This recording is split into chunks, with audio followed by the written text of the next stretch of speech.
কিন্তু বাংলাদেশের বেলা এটা উল্টা হয়ে গেছে। কেমন উল্টা হয়ে গেছে? মহিলারা পুরুষদেরকে পরিচালনা করে। মোহতারাম হাজরিন, উলামায়ে কেরাম সামনে উপস্থিত আছেন।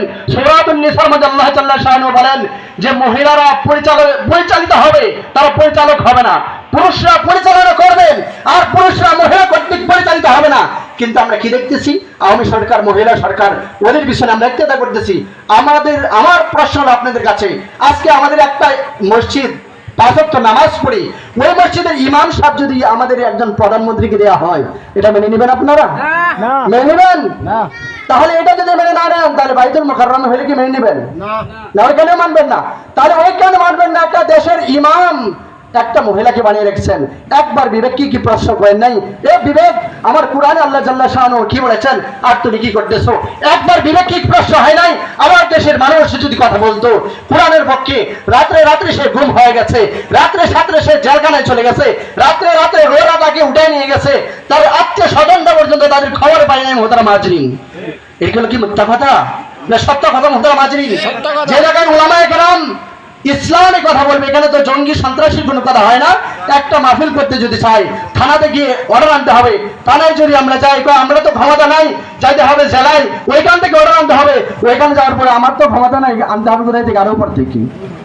যে জায়গায় আমাদের 360 আউলিয়ার দেশ, ওই কান্ট্রির মধ্যে যদি আমি ইসলামিক কথা বলার জন্য নাস্তিক বেঈমানদের কাছ থেকে আমার অনুমতি নিতে হয়, ও মুসলমান যারা এখন এই নামদারি মুসলমানের বাংলাদেশে প্রয়োজন নেই। এই নামদারি মুসলমানের কোনো প্রয়োজন নেই। যে মুসলমান কোরআন মানতে পারে না, কোরআনের আইন অনুযায়ী জীবন পরিচালনা করতে পারে না, আমি কিসের মুসলমান হইলাম? আমি গায়ে ঝুঁকা দিলাম, মাথায় পাগড়ি পরলাম, রুমাল পরলাম, তাতেই মুসলমান হয়ে গেলাম না।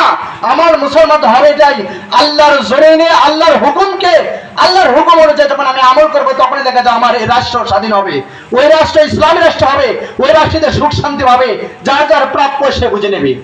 মুহতারাম হাজরিন, আমরা কোরআনের মধ্যে আইন পেয়েছি, চোর চুরি, নারী হোক বা পুরুষ হোক, সে যদি চুরি করে তাহলে ওই চুরি হাত কেটে দাও।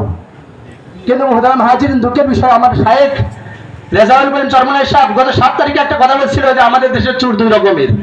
কয় রকমের চোর? 2 রকমের চোর। একটা হলো অভাবী চোর, আর একটা স্বভাবী চোর। অভাবী চোরকে যে তার দৈনন্দিন দিনের যে প্রয়োজনীয়তা ছিল, ওই প্রয়োজনীয়তা খাবার এই আইটেম সে জোগাড় করতে পারে না, যার কারণে সে চুরি করেছে। তার অপরাধের জন্য হাত কাটা যাবে না। মুহতারাম হাজরিন, যে তার স্বভাব, তার কোনো কিছুর অভাব নাই, অট্টালিকার অভাব নেই, খাবার দাবারের অভাব নেই, সুখ শান্তির অভাব নেই, তার ভোগ বিলাসের অভাব নেই, গাড়ি বাড়ির অভাব নেই, নারীর অভাব নেই, তারপরেও যখন সে চুরি করে, ওই চুরের হাত কেটে দিতে হবে। আজকে আমাদের রাষ্ট্রের মধ্যে কে চুরি করে? আজকে আমাদের রাষ্ট্রের মধ্যে কে চুরি করে? আপনাদেরকে প্রশ্ন চুরি কে চুরি করে? আজকে দেখা যায় বিধবা ভাতা কে চুরি করে? এতিমদের মাল কে চুরি করে? মসজিদের মাদ্রাসার মাল কে চুরি করে? কে চুরি করে? ওই স্বভাবী চোর আমার দেশের। আজকে দেখা যায় আমরা যাকে ভোট দিয়ে দেখা যায়, আমি আজকে মেম্বারশিপ বানিয়েছি, সে দেখা যায় গরিবের মাল খেয়ে গেছে। সে শুধু গরিবের মাল খায় নাই, বাজারের মাল খেয়েছে, মসজিদের মাল খেয়েছে, সব খাওয়ার পর দেখা যায় পায়খানাও খেয়ে ফেলেছে। পায়খানা বুঝেন তো? বাংলাদেশে পায়খানা আমরা টয়লেট বলি, টয়লেটের মাল। তাহলে এটা আমরা বললাম না, পায়খানা পর্যন্ত তারা খেয়ে ফেলে। এমন অবস্থা তাদের, কারণ তারা সবচেয়ে অভাবী সমাজের মধ্যে। সবচেয়ে অভাবী হলো আমাদের সমাজের দেখা যায় মেম্বার সাহেব, সবচেয়ে অভাবী হলো চেয়ারম্যান সাহেব, সবচেয়ে অভাবী হলো এমপি সাহেব, সবচেয়ে অভাবী হলো মন্ত্রীরা, সবচেয়ে অভাবী হলো দেখা যায় বাংলাদেশ প্রধানমন্ত্রী। কেন? আমাদের কারণ হলো এটাই, কারণ আমরাই ভোট দিয়ে তাদেরকে দেখা যায় আমরা ক্ষমতা বসিয়েছি। আজকে আমাদের ক্ষমতায় যাওয়ার কারণে তারা আমাদের দেশের গান যারা রক্ত যারা মানুষ দেখা যায় এই রৌদ্রের মধ্যে, প্রখর রৌদ্রের মধ্যে মাথার গাম পায়ে বলে ইনকাম করে, ওই ইনকাম তারা রাজত্বে বসে দেখা যায়, তারা ওই টাকা দেখা যায় বিদেশ পাশের করে তারা সুখ শান্তির জন্য অট্টালিকা তৈরি করে। ওই টাকা দিয়ে কাদের টাকা? ওটা ওরা কোনোদিন জমিনে কাজ করে? ওরা কোনোদিন রাজপথে কাজ করেন? করে না, তারপরে ওইখানে চলে যায়। তবে মুহতারাম হাজিরিন, আপনাদের কাছে আমার এখন করজোড়ে আবেদন হলো এটাই, এমন জনকে একজন দায়িত্ব দেবেন, সেই স্বভাবই চোর যেন না হয়। এমন একজনকে আমরা দায়িত্ব দিতে চাই, এমন একজনকে আমরা রাষ্ট্রের প্রধান বানাতে চাই, এমন একজনকে সমাজের প্রধান বানাতে চাই, এমন একজনকে ইউনিটের ওয়ার্ডের প্রধান বানাতে চাই, যে কখনো স্বভাবই চোর হতে পারে না, যে আল্লাহর যে রাত্রের শেষ অংশে আল্লাহর খুদরিত ভাই সিজদা দিয়ে আল্লাহর কাছে চাইবে, আল্লাহর কাছে আরাধনা করবে, আল্লাহ আমার প্রাপ্য কি তাদের কাছে পৌঁছাইতে পেরেছি কিনা, যদি না পৌঁছাইতে পারি আল্লাহ আমার কোনো দোষ ত্রুটি হয়ে যায় তাহলে তুমি মাফ করে দেবা। যে শাসন করবে চার করবে কি রাসূল পাক সাল্লাল্লাহু আলাইহি ওয়াসাল্লামের নমুনা অনুযায়ী, ওমর ইবনে খাত্তাব রাদিয়াল্লাহু তাআলার নমুনা অনুযায়ী তার রাষ্ট্র পরিচালনা করবে, সমাজ পরিচালনা করবে, থানা পরিচালনা করবে, কোর্ট পরিচালনা করবে, সমস্ত জায়গাগুলো সমস্ত সেক্টরে যখন কোরআনে আইন চলবে ওই দেশে তখন আর দুর্নীতি হওয়া সম্ভব কখনো হবে না। আর কোন উলামায়ে কেরাম আমরা বাইরে কখনো রাষ্ট্র বাইরে কোনো দেখা যায় আমাদের শান্তির জন্য সুখের জন্য কোটি কোটি টাকা এই পর্যন্ত গিয়ে পাচার করে নাই। বাংলার জমিনে যত উলামায়ে কেরামদেরকে দেখছেন, কোন উলামায়ে বুক ফুলেও বলতে পারবে যে আমাদের কোন উলামায়ে কেরাম বাহিরের কাণ্ডে রাজকীয় বাড়ি করে নাই, রাজকীয় গাড়ি করে নাই, রাজকীয় অট্টালিকা তৈরি করে নাই। মহতারাম হাজরিন, তারপরে আমাদেরকে মিডিয়ার মধ্যে আমাদেরকে বিভিন্ন ভাবে আমাদেরকে ষড়যন্ত্রমূলক করে উলামায়ে কেরামদেরকে দেখা যায় একটা কালারিং করে রাখতেছে, যে কালারিং করার কারণে মানুষের মনের মধ্যে দেখা যায় আমি মুসলমান হওয়ার পরেও আরেক মুসলমানের প্রতি আমার ঘৃণা আসে। কেন?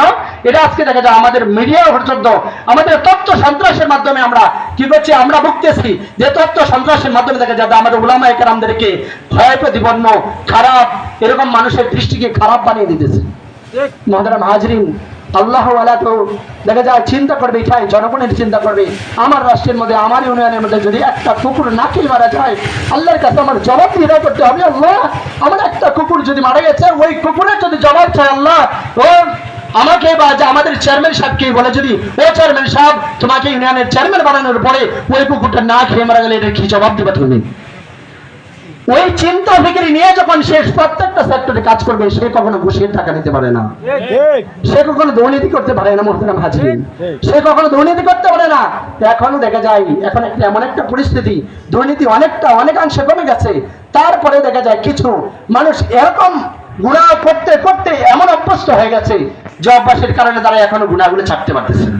এখন পর্যন্ত তারা দুর্নীতি করে যে জায়গায় একটা আইডি কার্ড তৈরি করতে 150 টাকা প্রয়োজন, এখানে একজন লোকের কাছ থেকে 3000 টাকা তারা হাতিয়ে নিয়ে যায়।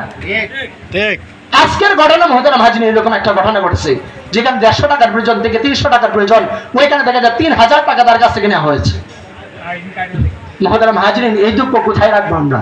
এই জন্য মহতারাম হাজরিন আপনাদের কাছে আমি হাত জোড় করে বলতেছি আমরা অতীতে ভবিষ্যতে আমরা এমন একজন লোককে দেখতে চাই যে লোক কখনো দুর্নীতি করবে না, আমাদের প্রত্যেকের বিধবাদের হক আদায় করে দেবে, আমাদের এতিমদের হক আদায় করে দেবে, আমাদের প্রত্যেকটা সেক্টরের হক আদায় করে দেবে।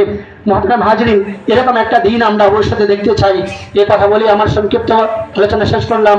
ওয়া আখিরু দাওয়ানা আলহামদুলিল্লাহি রাব্বিল আলামিন।